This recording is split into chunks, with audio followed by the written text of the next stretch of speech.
عام لوگوں کے بارے میں یہ اصول ہے کہ وہ گھریلو ماحول سے، اپنے گھر سے، معاشرے سے، ادارے سے سیکھتے ہیں، اور یہ چیزیں ان پر اثر انداز ہوتی ہیں۔ لو عام بچوں کے ذہن پر، سوچ پر، فکر پر، کردار پر یہ چیزیں اثر انداز ہوتی ہیں۔ انبیاء کرام علیہ السلام کا معاملہ خاص ہے، وہ پہلے دن سے ہی معصوم ہوتے ہیں۔ وہ معاشرے کی برائیوں سے نہ صرف محفوظ اور مصون ہوتے ہیں بلکہ ان کی اصلاح کرتے ہیں۔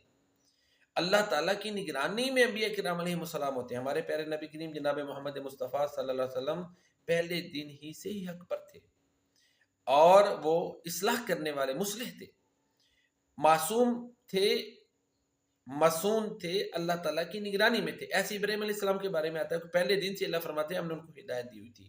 تو انبیاء کرام ماڈل ہوتے ہیں، اور ان کا ہر لمحہ ماڈل ہوتا ہے، اللہ تعالیٰ کی نگرانی میں ہوتے ہیں، وہ معصوم اور